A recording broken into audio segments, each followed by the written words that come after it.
On March 4th, 1861, Abraham Lincoln stood before the United States Capitol. Soldiers guarded the streets. The country was breaking apart, but Lincoln was about to become president. How did a poor frontier boy reach this dangerous day? Abraham Lincoln was born on February 12, 1809, in Kentucky. His family lived in a one-room cabin. His father was a farmer and carpenter. His mother was Nancy.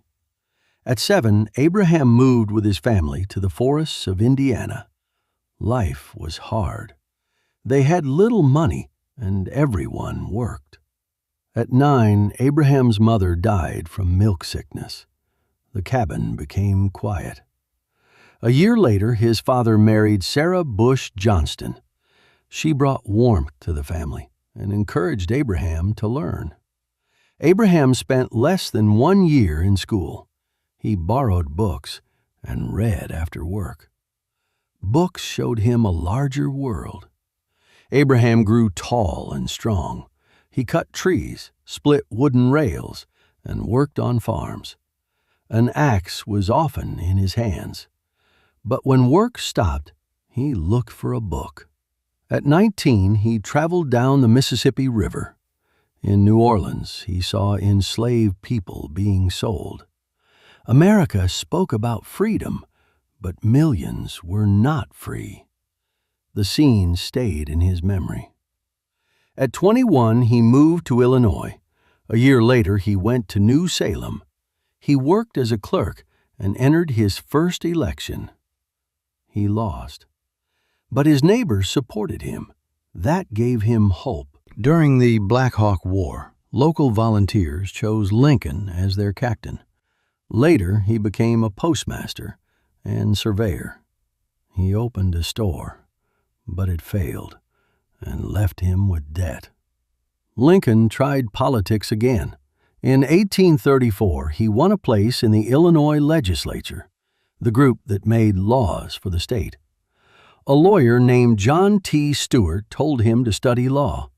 Lincoln borrowed books and studied alone. Sometimes he traveled 20 miles to Springfield just to find books. In 1836, he received his law license. The next year, he rode into Springfield on a borrowed horse. Everything he owned fit inside 2 saddlebags. The farm boy was now a lawyer. In Springfield, Lincoln became a successful lawyer. He listened carefully to ordinary people. He became known for clear arguments, funny stories, and honest work. In 1842, he married Mary Todd. They had 4 sons.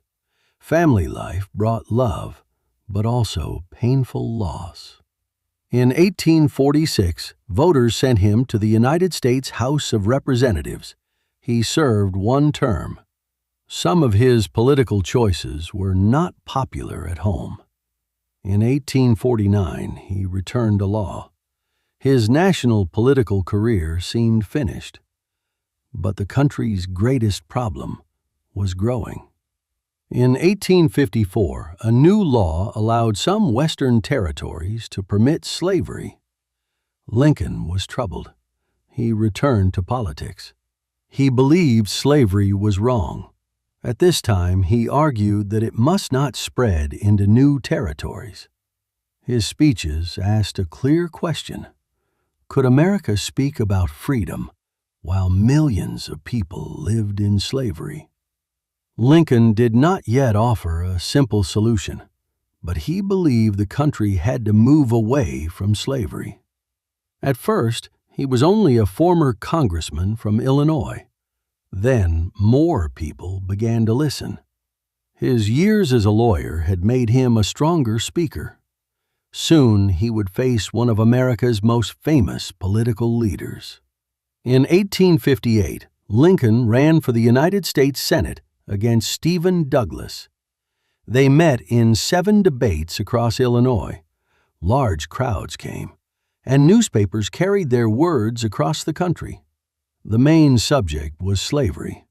Douglas said each territory should decide the question for itself. Lincoln warned that America could not continue with slavery legal in some states and illegal in others. Lincoln lost.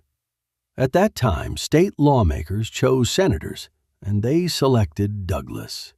The defeat was painful, but the debates made Lincoln famous across the nation.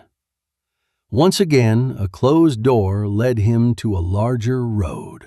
In February 1860, Lincoln gave an important speech in New York City. Some people expected a rough country lawyer. Instead, they heard a careful and powerful speaker. 3 months later, the Republican Party met in Chicago to choose its candidate for president. Other candidates were more famous and more experienced, but Lincoln understood workers because he came from a poor family. He also opposed the spread of slavery. His supporters believed he could unite the party. After several rounds of voting, Lincoln won the nomination, the party's official choice. The boy who borrowed books was now a candidate for president. On November 6, 1860, Abraham Lincoln was elected the 16th President of the United States. His supporters celebrated, but many Southern leaders were angry. They believed his victory threatened slavery. Several Southern states began to leave the Union. On February 11, 1861, Lincoln said goodbye to Springfield. He left by train for Washington. After reports of a possible attack, he changed his travel plans and entered the city quietly. On March 4th, people gathered outside the Capitol. Soldiers watched the streets. Morning rain gave way to a bright afternoon. Lincoln placed his hand on a Bible and took the oath, a serious public promise. At 52, the child of the frontier became president. But the nation was breaking apart. The Civil War was only weeks away. Lincoln's road was not straight. He lost elections. His business failed. He carried debt for years. He lost the Senate race. But each failure taught him something. He read, listened, and tried again. The boy with little schooling became a lawyer.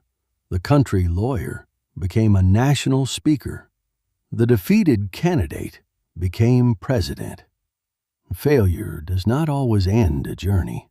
Sometimes it prepares us for the next step. For Lincoln, the hardest part was just beginning.